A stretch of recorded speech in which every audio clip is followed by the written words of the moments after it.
नमस्कार, मैं हूं नेहा शर्मा। स्वागत है आपका कुंडली टीवी की पेशकश मंथली राशिफल में, जिसमें हम बात करेंगे 12 राशियों की और जानेंगे कि दिसंबर का महीना इन राशियों के लिए कैसा रहेगा।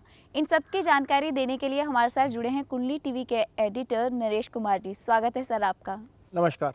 तो चलिए जानते हैं कन्या राशि का हाल, यानी कि कन्या राशि के लिए दिसंबर का महीना कैसा रहेगा। देखिए नेहा, सबसे पहली बात तो यह है कि 4 दिसंबर को सूर्य ग्रहण लग रहा है और ग्रहण का पार्ट जो है, ग्रहण का असर जो है, जो प्रभाव है, वो हम इसको काउंट करके चलेंगे इस दिसंबर महीने के राशिफल में। अब यहाँ पर ग्रहण कहाँ लग रहा है नेहा? तीसरे भाव में। किसको लग रहा है? 12वें भाव के मालिक को। ये भाव कौन सा है? हॉस्पिटलाइजेशन का भाव, मोक्ष का भाव, खर्चे का भाव। तो इस भाव के मालिक को ग्रहण लग रहा है और तीसरे भाव में लग रहा है। तीसरा भाव हम देखते हैं हौसले से, यदि हम कोई डिसीजन लेते हैं, कर्ज के साथ कोई फैसला करते हैं, तो वो तीसरे भाव से आता है। इस भाव के कारक ग्रह मंगल है। तीसरा भाव भाइयों का भाव होता है। तीसरा भाव बॉडी का ये वाला पार्ट होता है। तो इन सारी चीज़ों को लेकर कहीं ना कहीं कंसर्न रहेंगे दिसंबर के महीने में कन्या राशि के जातकों के लिए। लेकिन एक अच्छी चीज़ क्या है? अच्छी चीज़ ये है कि यहाँ पर मंगल जो है वो उदय हो रहे हैं और मंगल बाद में राशि परिवर्तन भी करेंगे। मंगल 5 दिसंबर को राशि परिवर्तन करेंगे। मंगल का तीसरे जाना अच्छा होगा। वैसे ओवरऑल मैं बताऊं नेहा, तीसरे भाव से पाप ग्रहों का गोचर अच्छा होता है। सूर्य, केतु, मंगल तीनों पाप तीसरे भाव में रहेंगे, तीनों ही पापी ग्रह हैं। उस लिहाज से एक तरीके से अच्छा हो जाएगा। अच्छा क्या नहीं हो रहा? अच्छा ये नहीं हो रहा कि गुरु यहाँ पर छठे भाव में आ जाएंगे। छठे भाव में गुरु का गोचर अच्छा नहीं है। पहले पंचम में थे, शनि के साथ थे भले, लेकिन पंचम में फिर भी गोचर अच्छा था। गुरु का छठे जाना अच्छा नहीं है। और अच्छा क्या है? यहाँ पर पंचम का शुभकर्त्री में आना अच्छा है। पंचम भाव जहाँ से हम देखते हैं आपका हायर एजुकेशन देखते हैं, स्टूडेंट्स के लिए ये चीज़ अच्छी हो जाएगी। या हम पंचम भाव से देखते हैं कि रिश्ता होता है, प्रेम संबंध पंचम भाव से देखे जाते हैं, संतान पंचम भाव से देखी जाती है। तो उस लिहाज से ये अच्छा है क्योंकि ये शुभकर्त्री योग में आ जाएगा। तो ये ओवरऑल स्थिति रहेगी दिसंबर के महीने में कन्या राशि के जातकों के लिए। जी, तो नरेश जी, अगर आगे बात करें हेल्थ की, तो जो कन्या राशि के जातक हैं उनकी हेल्थ क्या कहती है। नेहा, यहाँ जहाँ तक हेल्थ की बात है, हेल्थ का ओवरऑल हेल्थ का जो कारक होता है वो सूर्य होता है। तो सूर्य क्योंकि ग्रहण के प्रभाव में है, इसलिए हेल्थ को लेकर निश्चित तौर पर सतर्क रहना पड़ेगा, खास तौर पर 16 दिसंबर तक। हालांकि ग्रहण का असर 45 दिन तक, 40 दिन तक रहता है, लेकिन इसके बावजूद आपको थोड़ा सा सतर्क रहना पड़ेगा 16 दिसंबर तक, क्योंकि जब तक सूर्य वहाँ पर है, तीसरे भाव में है, ग्रहण के प्रभाव में है, राहु केतु एक्सिस में है, तब तक हेल्थ को लेकर कंसर्न रह सकते हैं।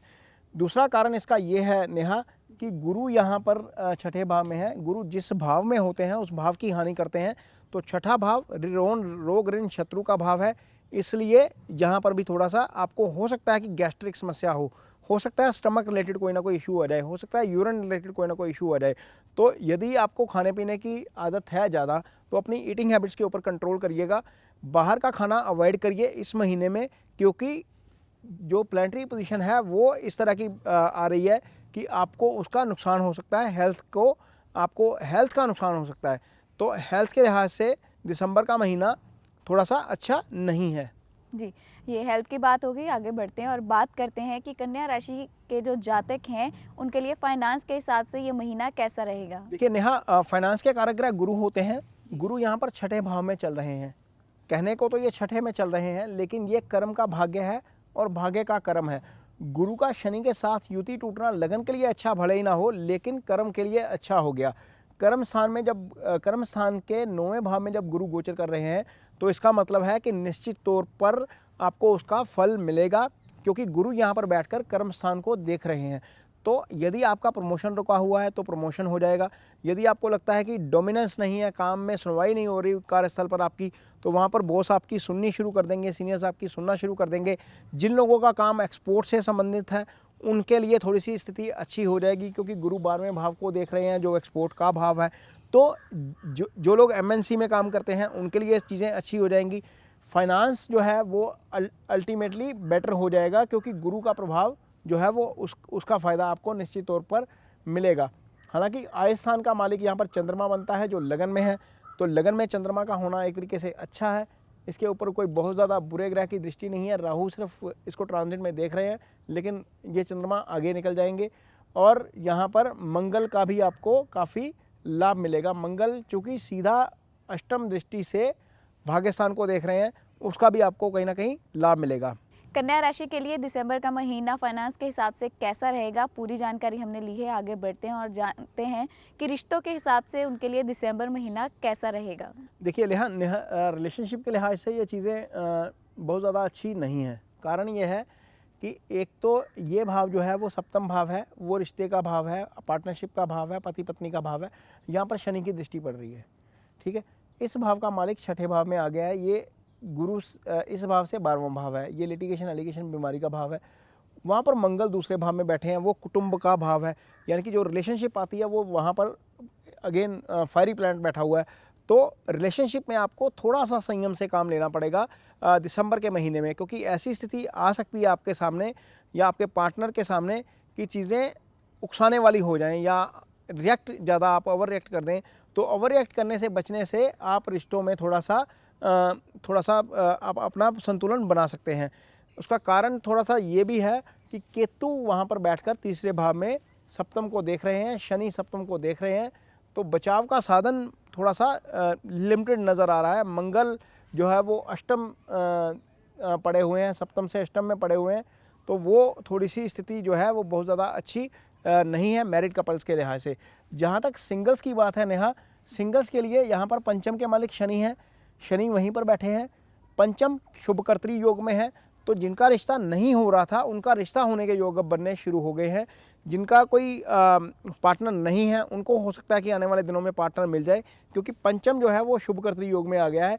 शुभकर्त्री योग में शुक्र रोमांस के कारक ग्रह हैं, गुरु जो है वो शादी के कारक ग्रह हैं। शुक्र रोमांस और शादी के कारक ग्रह हैं। गुरु महिला की कुंडली में पति के कारक ग्रह हैं। जब पंचम भाव दोनों शुभ ग्रहों से एक के दायरे में आ जाता है, प्रभाव में आ जाता है, तो चीज़ें काफ़ी अच्छी हो जाती हैं। तो सिंगल्स के लिए स्थिति अच्छी है। कपल्स को थोड़ा सा तालमेल बढ़ाकर चलना पड़ेगा।